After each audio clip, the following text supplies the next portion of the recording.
Olá, pessoal, beleza? Dando continuidade aí à nossa sequência de vídeos sobre o metamodelo. Nesse vídeo eu vou falar sobre mais 3 padrões. Então eu vou começar falando do julgamento. A gente vai encontrar com esse nome também, né? Julgamento ou execução perdida, o nome original lá em inglês é o lost performative.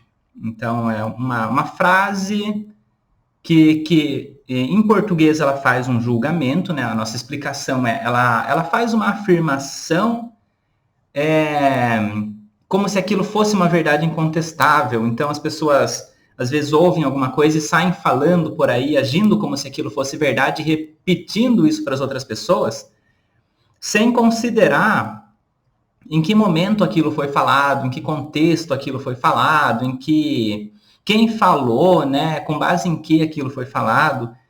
Então, às vezes, alguém falou uma frase para a pessoa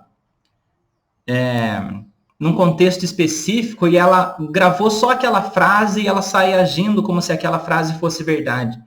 Então, praticamente, por definição, qualquer afirmação que alguém fala, assim, por exemplo, as pessoas deveriam fazer tal coisa, né? Não é certo fazer tal coisa, ou o correto é fazer tal coisa. Então, tem aí um julgamento nessa frase, uma execução perdida. Então, é uma frase que faz uma afirmação generalizada e qual que é o porém desse padrão de metamodelo, dessa violação linguística? Ela omite a pessoa que fez a afirmação e ela omite em que contexto aquela afirmação foi feita, quais foram os critérios que aquela pessoa se baseou. Então, quando a gente ouve uma frase assim, a gente pergunta quem acha isso, né? Quem falou essa frase? Na opinião de quem isso é verdade? E a pessoa vai falar assim, não, essa frase aí eu ouvi num filme. Não, essa frase quem falava era tal pessoa. E aí você vai perguntar então, e com base em que essa afirmação foi feita, né? O que essa pessoa usou para se basear como referência para que isso fosse falado, quando essa pessoa falou isso? Aí a pessoa vai falar, ela vai pensar, né? Normalmente esse padrão é um daqueles que eu falei, que a pessoa toma uma coisa como verdade e vai agindo daquela forma sem questionar os fundamentos daquilo. E esse padrão é muito poderoso. Então, quando você faz esse tipo de pergunta, e descobre com base em que aquela generalização, né, aquela afirmação foi feita daquela forma de fazer um juízo mesmo de valor, às vezes, a pessoa cai na real e fala, bom, aquilo foi falado numa situação assim, porque isso estava acontecendo naquela época e tal. E aí você pode até continuar, aí isso é verdade agora, nesse contexto que a gente está vivendo, isso faz sentido ainda, né? Continuar seguindo essa regra dessa mesma forma. Então, é muito comum, por exemplo, a pessoa, dando um exemplo, alguém falou uma frase para a pessoa que quando ela era criança era perigoso atravessar a rua, por exemplo. Só que chega uma hora que essa informação se atualiza na mente da maioria das pessoas e ela sabe que é realmente perigoso atravessar a rua. Na minha opinião, atravessar a rua é uma das coisas mais perigosas que as pessoas fazem no mundo adulto, né? As pessoas têm medo de muitas coisas, mas uma das coisas mais perigosas que a gente faz é atravessar a rua. Só que a gente tem recursos para fazer isso. A gente sabe como fazer isso de uma maneira o mais segura possível. E nesse exemplo, é como se a pessoa crescesse e continuasse achando que é perigoso atravessar a rua. Ou seja, aquela informação não foi atualizada para o mundo atual da pessoa. Então, essa é a execução perdida ou julgamento. A gente vai achar com esses nomes.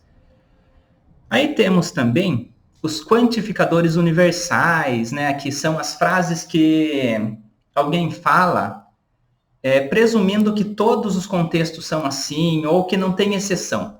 Por exemplo, quando fala-se todo mundo é desse jeito, ou todos os homens são desse jeito, todas as mulheres são desse jeito, todos os advogados são desse jeito, X, né? Todos os dias são assim, toda hora acontece isso. Ou então o contrário, né? Nunca é assim, ninguém gosta de mim, as coisas que eu faço nunca dão certo e tudo mais. Então a pessoa está condenando ali, né? Ela está fazendo uma afirmação, mas ela está condenando alguma coisa.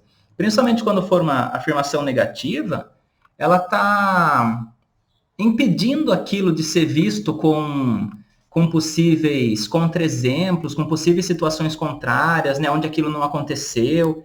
Então, se a pessoa fala, eu sempre choro quando alguém discorda de mim, é uma frase que é totalmente limitante, né? Dá a impressão que a única forma de solucionar esse problema é ninguém discordar da pessoa e não acessar na pessoa os recursos que ela precisa para agir de uma forma diferente, porque ela já eliminou todas as possíveis exemplos contrários, né? Todas as possíveis... me fugiu a palavra agora, mas eu falei agora de pouco essa palavra, exceções. Né? Ela já eliminou as exceções. Então, numa frase dessa, o que a gente busca? Primeiro, a gente faz uma pergunta no sentido assim, enfatizando o exagero da pessoa. Por exemplo, ninguém gosta de mim. Você fala, ninguém gosta de você? Nenhuma pessoa possível, de todas as pessoas que você conhece, ninguém gosta de você? Às vezes a pessoa fala, bom, na verdade, o meu vizinho gosta, né? O meu vizinho gosta de mim. Ah, então ninguém no mundo inteiro gosta de você, só o seu vizinho. É isso que você está me dizendo?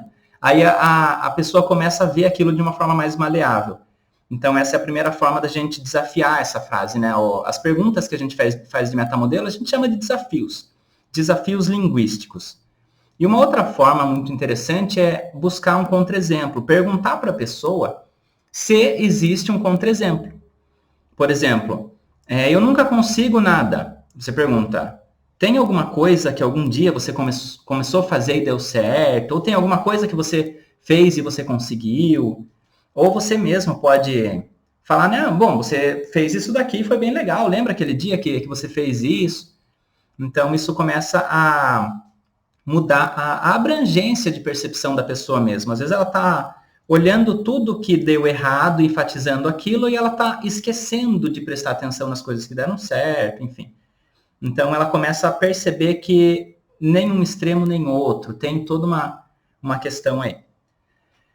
E eu vou falar também dos operadores modais. Então, esse é o terceiro padrão que eu vou falar nesse vídeo. E esse operador modal é a forma que o verbo está operando numa frase. Na PNL, principalmente a gente fala de 2 tipos de operadores modais, mas existem 4. Eu vou falar dos 2 principais aqui, que são os mais usados. Operador modal de possibilidade e operador modal de necessidade. Possibilidade é quando alguém fala que algo é possível ou impossível. Por exemplo, eu não consigo fazer eu não consigo fazer uma coisa, ou é impossível fazer isso não pode ser feito e tudo mais. Então, tá lidando ali no nível de possibilidade das coisas e ela fala que algo é possível ou impossível. Mas, normalmente, essa frase, a violação linguística dela é que para eu falar que uma coisa é impossível, né, ou que eu não consigo fazer uma coisa, eu deveria falar qual é a limitação, qual é o impedimento que eu tenho para fazer aquilo. Então, eu não consigo fazer isso, uma pergunta adequada seria o que te impede de fazer isso? Ou então, o que precisaria acontecer para você conseguir fazer isso? O que precisaria ser diferente para você conseguir fazer isso? Então, o que te impede aí é uma frase bem legal. E hoje em dia, inclusive, o pessoal de vendas tem usado muito isso. Não vou comprar isso. Só o que te impede de comprar? Aí, às vezes, a pessoa meio que não tem um critério, ela acaba, né, ficando em maus lençóis, assim. Não que isso funcione sempre, mas tem gente aí que usa junto com algumas outras coisas de vendas, né? Eu não estou recomendando que alguém comece a usar só isso isoladamente num processo de vendas, porque tem toda uma questão de respeito, de ética e tudo mais. E o outro tipo de operador modal é o de necessidade. É quando você ou alguém afirma que algo precisa ser feito. Então, eu tenho que fazer isso, eu tenho que acordar cedo, eu tenho que trabalhar, eu tenho que comer salada, eu tenho que emagrecer, eu tenho que parar de fumar, enfim. E uma coisa importante, né? As frases que a gente está falando aqui, a gente não está querendo dizer que elas estão erradas. A gente só está querendo dizer que ela está incompleta de alguma maneira, ou está omissa, genérica, distorcida. Quando alguém fala que tem que fazer alguma coisa, para entender essa frase, a gente precisaria saber qual seria a consequência de não fazer. Então, quando alguém chega e fala que alguma coisa deveria, ou deve, ou tem que ser feita, ou alguém tem que fazer alguma coisa, a pergunta, né, o desafio de metamodelo que você vai fazer é: o que aconteceria se você não fizesse, ou se tal pessoa não fizesse, ou se as pessoas não fizessem, ou se isso não acontecesse? Então, quando alguém afirma que algo tem que ser feito, o que aconteceria? Aí sim você vai perceber alguma relação interna da pessoa. No próximo vídeo eu vou falar sobre como desafiar essa continuação, mas a pessoa fala assim, bom, eu tenho que ir trabalhar, por exemplo. Eu tenho que trabalhar todos os dias. O que aconteceria se você não fosse trabalhar? Aí a pessoa vai falar uma crença, ela vai falar uma causa e consequência, por exemplo, e tudo mais. Mas isso eu vou falar no próximo vídeo. Então, nesse vídeo eu falei sobre os julgamentos ou execuções perdidas. Alguém fala uma afirmação, você vai descobrir quem falou aquela afirmação, em que contexto, no que a pessoa se baseou e se aquilo continua valendo, ainda sendo verdadeiro nos dias de hoje, na situação atual. Aí eu falei sobre os operadores modais. Então eu falei sobre... antes eu falei, né, sobre o quantificador universal, que é quando a pessoa fala sem admitir exceções, todos, ninguém, todo mundo, sempre, nunca, e você vai ou enfatizar todo mundo, ninguém, nunca é assim, nunca funciona e tal, ou procurar um contra-exemplo. Tem algum contexto em que não foi assim? Então esse é o segundo, né, julgamento, quantificador universal, operadores modais, aí operador modal de necessidade. Alguém fala que precisa fazer alguma coisa ou que tem que fazer alguma coisa, você vai perguntar o que aconteceria se não fizesse. E operador modal de possibilidade. Alguém fala que não consegue ou que não pode fazer alguma coisa ou que alguma coisa não pode ser feita, sem falar qual é a limitação, qual que é o impedimento. E você vai perguntar o que te impede, o que precisaria acontecer para que isso pudesse ser feito. E no de necessidade, por exemplo, depois que a pessoa já falou, né, a questão, por exemplo, eu tenho que trabalhar, aí você pergunta o que aconteceria se você não fizesse, aí a pessoa vai falar alguma coisa, também caberia uma pergunta assim, o que precisaria acontecer para que isso não gerasse esse resultado? Mas a gente vai falar com mais detalhes disso no próximo. Então, espero que tenha sido útil aí esse vídeo, que tenha dado para entender. Eu falei 3 padrões, mas que acabam virando 4. E no próximo eu vou falar os padrões que faltam aí. Valeu por assistirem. Quem gostou, dá um like aí no vídeo, segue o canal que vai me ajudar bastante. E a gente se vê no próximo. Valeu!